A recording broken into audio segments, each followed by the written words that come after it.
Hi, Ben here again with the second part of the video, showing you how to start and operate the new Inferno Pro 14. Okay, this engine, it is pretty much identical to the Honda engine. You do have your choke and your fuel valve to the left, which of course your choke, you position it to the left when you're going to start the engine, but while the engine is running, it has to be placed to the right. Now your fuel valve to the left is closed. That means shut. There is no gas can flow into the carburetor, which you must have it when the engine is off. But of course, when you're about to start the machine, you're gonna push it to the right. So as a start off, we're gonna go A, we're gonna close the choke. Our fuel valve is on, great. We're gonna make sure our throttle handle is right by the total, that means a low RPM. From the low RPM or lower position, we're gonna kind of move it up a little bit. Then one of the difference between this engine and the Honda, on this one we have to create an extra wiring for us to be able to power our lights and also any kind of electric devices we have in the bag. So one of the first things you do, first you turn the toggle switch on. You'll be able to see two lights coming on. As usual, the yellow light indicates that the system is on, and the green light indicates that you have a good amount of water coming in. Now, to start a system, very simple, just like the Honda unit, with your left hand holding the choke on the closed position. As you're cranking, simply open the choke. Take a look.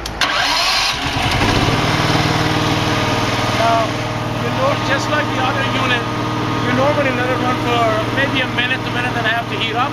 I've already run the machine for you. We're going to do it right now. We're going to go ahead and move the throttle all the way to the rabbit position and see its power. But it's your discretion what speed you want to run it. Faster you run your machine, harder it gets. Slower you run your machine, cooler it runs. I'm going to go ahead and increase the RPM. We're going to go to the 1. I'm going to start doing some cleaning and come back and shut it up. You ready?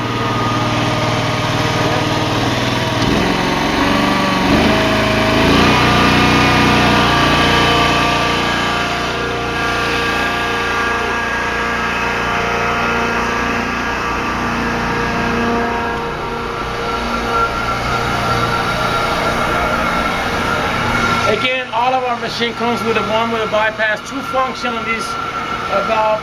Number one, you can get the hot water to you by opening and feeling for heat. Number two, if you ever want to put the one down, make sure you put it upside down for safety so nobody can step on and break something.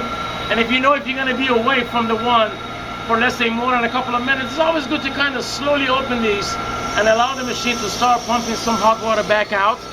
You'll be able to see here, keeping the machine maintained till you come back. What we're gonna do, we're gonna go ahead and leave it on. We get the hot water in. Almost, there you go. And here's the power of your new Inferno Command 14.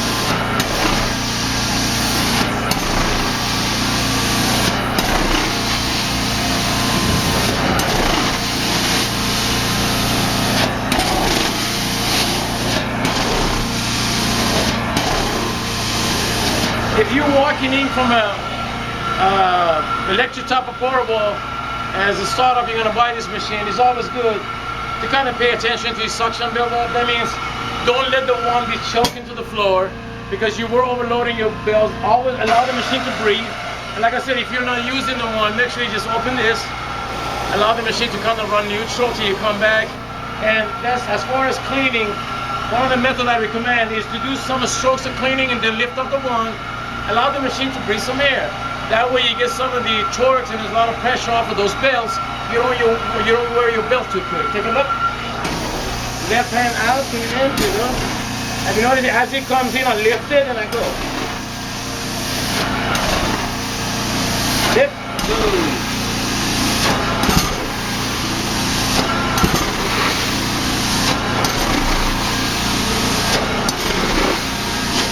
Now we do vacuum.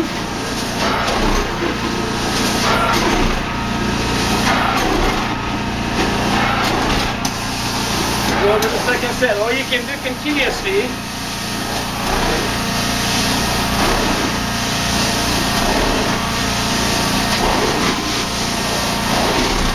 But when you get to the end here, lift up the one, allow it to breathe. Let's go for another stroke.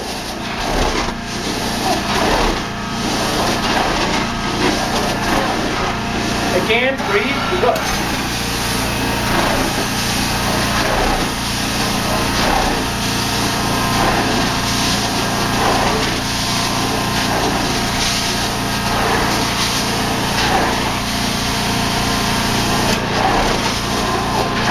Alright, let's say we're done. We're about to go outside and cool up our machine and shut it down. Have them one upside down. Since we're going to the machine to shut it down, there is no need to mess with this, because if the machine is off and if you happen to leave this valve on, you will flood the carpet. So since you're going out to shut off the machine, there is a valve in front of the machine that allows you to cool it off. So let's not mess with this. So we have it on closed position, as you see. I'm gonna go ahead and lay it down. We'll go outside.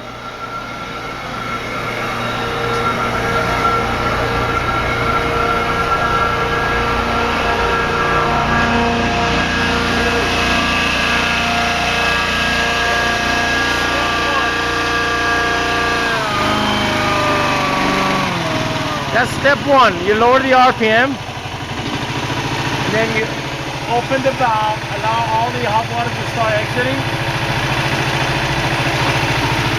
You can disconnect your hoses. You notice you still got 240 degrees coming out. You wait till the temperature gauge drop all the way down before you shut it down. And